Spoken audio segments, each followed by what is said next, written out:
यह कहानी एक लड़के की है जिसका सामना एक छलावे से होता है। तो चलिए बढ़ते हैं आगे कहानी की ओर। यह कहानी तब की है जब मैं अपनी मौसी के घर छुट्टियां बिताने गया हुआ था। उस समय मेरी गर्मी की छुट्टियां चल रही थी। मेरी मौसा जी एक डॉक्टर हैं, तो उन्हें रहने के लिए एक क्वार्टर मिला हुआ था। वे उस क्वार्टर पर दूसरे मंजिल पर रहते थे। उनके फ्लोर पर एक बालकनी थी जिसके पीछे की ओर एक जंगल था और रात के समय उस जंगल से अजीबोगरीब आवाज़ें सुनाई देती थी। ऐसे ही एक दिन की बात है जब हम सभी खाना खाकर रात में बालकनी में बैठे बातें कर रहे थे कि तभी मेरी मौसी का लड़का हमसे कहने लगा कि किसी में इतनी हिम्मत है कि वो रात के इस समय इस जंगल के अंदर जाए।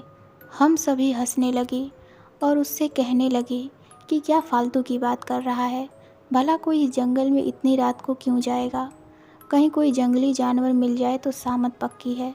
वो बोला कि मैं मजाक नहीं कर रहा हूँ। मेरे स्कूल के दोस्त बताते हैं कि एक बार ऐसे ही एक लड़का उस जंगल में चला गया, फिर उसका कभी कुछ पता नहीं चला।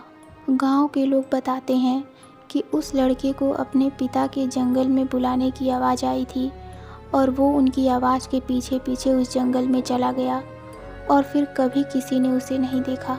मैं हंसने लगा कि यह तो कहानी झूठी है। अगर वो लड़का लौटा ही नहीं तो लोगों को किसने बताया कि वह आवाज़ उसके पिता की थी। वो बोला क्योंकि उसके पिता उससे थोड़ी दूरी पर थे और उन्होंने भी वो आवाज़ सुनी थी, मतलब उनको बुलाने की। उनकी ही आवाज़ में कोई उनके बेटे को अपनी ओर पुकार रहा था। जब वे दौड़कर वहाँ पहुँचे तो उन्होंने देखा कि वहाँ पर उनका बेटा नहीं था, इसलिए कोई भी उस जंगल की ओर नहीं जाता है। मैं अपने मौसेरे भाई की यह कहानी सुनकर हंसने लगा कि वाह क्या बात है, जंगल का भूत जो लोगों को गायब कर दे। फिर हम सभी उठकर टीवी देखने लगे और थोड़ी देर बाद मैं उस बालकनी में जाकर थोड़ी फ्रेश हवा खाने लगा। रात के समय में उस जगह अच्छी खासी हवा चल रही थी और मैं उस जंगल की ओर मुँह करके देखने लगा कि आखिर कौन होगा वो, क्या वो सच था कि तभी मैंने अपने मौसेरे भाई को उस जंगल के किनारे खड़े देखा। वो मेरी ओर देखकर हंस रहा था और मुझसे इशारे में कह रहा था कि तुम भी यहाँ आओ। मैं चौंक गया कि अभी तो वो टीवी देख रहा था, फिर नीचे कैसे पहुँच गया। मैंने पीछे मुड़कर देखा, वो वहाँ नहीं था, तो मुझे लगा कि शायद ये नीचे चला गया और मुझे भी नीचे बुला रहा है। वो अब मुझसे बोला कि अरे देख क्या रहे हो, नीचे आओ थोड़ा सैर करते हैं।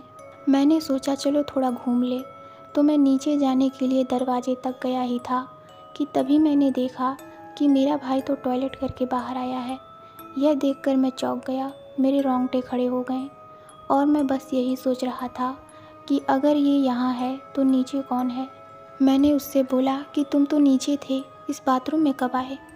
वो बोला कि मैं तो यहीं था, तुम क्या बोल रहे हो। मैं उससे बोला कि मैंने अभी अभी तुम्हें उस जंगल के किनारे देखा था और तुम तो मुझे बुला भी रहे थे। वो बोला मजाक मत करो, तुम्हें क्या लगता है मैं डर जाऊंगा। मुझे पता है कि तुम मुझे डराने का प्रयास कर रहे हो, पर मैं डरने वाला नहीं हूँ। इतना कहकर वो टीवी देखने चला गया। मुझे यकीन नहीं हो रहा था कि ये मैंने अभी क्या देखा है। उसी रात जब मैं सो रहा था तब किसी की मुझे पुकारने की आवाज़ आ रही थी। वो जो भी था मुझसे कह रहा था कि मैं तुम्हारा कब से इंतज़ार कर रहा हूँ, तुम तो आए ही नहीं, देखो जल्दी आ जाओ, फिर हम दोनों साथ में इस जंगल के अंदर घूमेंगे। इस बार यह आवाज़ मेरे भाई जैसी नहीं थी, बल्कि किसी ऐसे बूढ़े आदमी की थी जो काफ़ी लंबा होगा और बहुत ज़्यादा सिगरेट पीता होगा। रात भर मुझे उसकी आवाज़ आने लगी और फिर जब सुबह मैंने सबको यह बात बताई तो सबने मुझसे कहा कि ऐसा होना यहाँ आम बात है, तुम उस ओर ध्यान मत दो और अपना काम करो और भूल कर भी उस जंगल की ओर मत जाना।